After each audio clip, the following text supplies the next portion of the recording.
पंजाब हुकूमत ने ईद तक शॉपिंग मॉल्स और मार्केटों के औकाती कार बढ़ाने का ऐलान कर दिया। आज से शॉपिंग मॉल्स, बाजार और मार्केटें शाम 5 बजे के बजाय अब रात 10 बजे तक खुले रहेंगे। आज सूबे भर के मज़ारात भी खोल दिए जाएंगे। देखिए फराज निज़ाम की रिपोर्ट।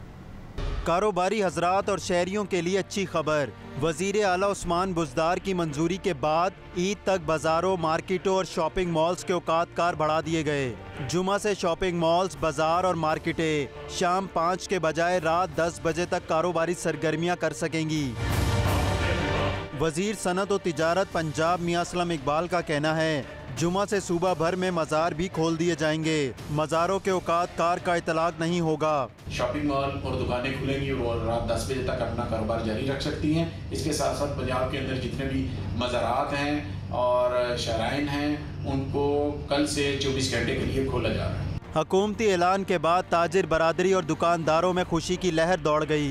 वैसे तो बहुत ज़्यादा अपसेट हुए हैं कारोबार की वजह से, लॉकडाउन की वजह से, लेकिन ये जो टाइम मिला है हमें 2 घंटे आगे, हमें ज़रा खुशी है इस बात। कस्टमर को भी फ़ायदा हुआ कि पहले एकदम से रश हो जाता था जिससे कोरोना का डर रहता था। शहरियों का कहना था अब इफ्तारी के बाद आसानी से ईद की शॉपिंग करेंगे। अच्छा इक़दाम है क्योंकि अगर ये 1-2 दिन के लिए है तो ठीक है, बेहतर है। जिस तरह ईद पे लोगों ने शॉपिंग करनी है, लेकिन अगर ये मुस्तकिल कंटिन्यूसली रहे तो फिर ठीक नहीं है। 5 बजे के बाद मतलब रोज़े में मुश्किल होती थी, उसके बाद अब अगर 10 बजे तक है तो ये ज़्यादा अच्छा हो गया है हमारे लिए। दूसरी जानिब दिन भर बाजारों और शॉपिंग मॉल्स में ईद की खरीदारी के लिए शहरियों का रश लगा रहा। कैमरामैन फहद भट्टी के साथ फराज निज़ाम, GNN लाहौर। मगर इस्लामाबाद में ईद की खरीदारी करने वाले शहरी महंगाई से नाखुश हैं। कहते हैं लॉकडाउन के बायस बाजारों में पुराना माल ही दस्तयाब है और वो भी महंगे दामों। इस पर देखिए आसिया कौसर की ये रिपोर्ट। ईद की आमद वफाकी दारुल हुकूमत की मार्केटों और शॉपिंग मॉल्स में ईद की खरीदारी अरूज पर पहुंच गई। खुसूसन बच्चों और खवातीन के लिए कपड़ों और जूतों की दुकानों पर रश लग गया है। शहरी कहते हैं महंगाई बहुत है, करें तो क्या करें, माल सारा पुराना है और दाम बहुत ज्यादा। लॉकडाउन के बाद महंगाई बहुत ज्यादा हो गई है। अगर कोई एक सूट भी नॉर्मल सा लें तो तकरीबन 2000 की रेंज में है, जो एक आम आदमी के लिए मेरे ख्याल से तो बहुत ही ज्यादा अनअफोर्डेबल चीजें हैं। कोरोना की वजह से इन लोगों को फायदा मिल गया है तो इन लोगों ने और महंगाई कर दिया। जो पहले 800-900 की शर्ट थी वो अब तो 1200-1400 में मिल रही है। ये गरीब इंसान क्या करे। शहरियों का कहना है कि महंगाई से लगता है कि ताजिर लॉकडाउन का सारा खसारा ईद के दिनों में पूरा करने पर तुले बैठे हैं। ईद की शॉपिंग, SOPs की खिलाफ वर्जी और महंगाई, खरीदार, दुकानदार और इंतजामिया सब परेशान। सबकी जुबान पर एक ही जुमला, कैसे मनाएंगे ईद की खुशियाँ। कैमरामैन अरशद महमूद के साथ आसिया कोसर, GNN इस्लामाबाद।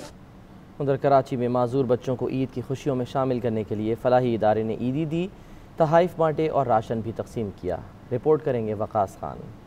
ईद करीब आते ही कराची के फलाही इदारों ने ईद की खुशियां बांटने का सिलसिला शुरू कर दिया है। कराची में माजूर बच्चों के स्कूल गुलिस्तान सकीना में चेयरमैन मूसा फाउंडेशन ने ईदी तकसीम की, तहाइफ दिए और राशन भी बांटा। माजूर बच्चों की तालीम और तरबियत का बेड़ा उठाने वाली अजरा नजीर कहती हैं, एक वक्त में 50 से जायद माजूर बच्चों को संभालना मुश्किल काम है। मैं मुसलसल जद्दोजहद कर रही हूँ।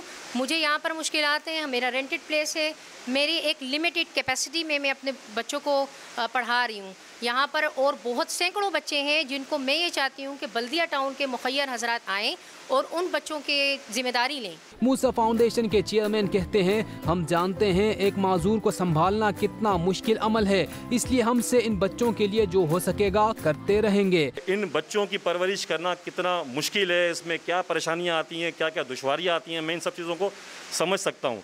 तो मैं इस दर्द को रखता हूँ, तो मुझे पता है कि इन बच्चों के साथ हमें ईद मनानी चाहिए और आज आने का मकसद ये है कि लोगों को अवेयरनेस देना। अजरा नज़ीर कहती हैं, मुखय्यर हजरात इस काम में हिस्सा लेकर इन बच्चों का मुस्तकबिल महफूज बनाने में अपना किरदार अदा करें।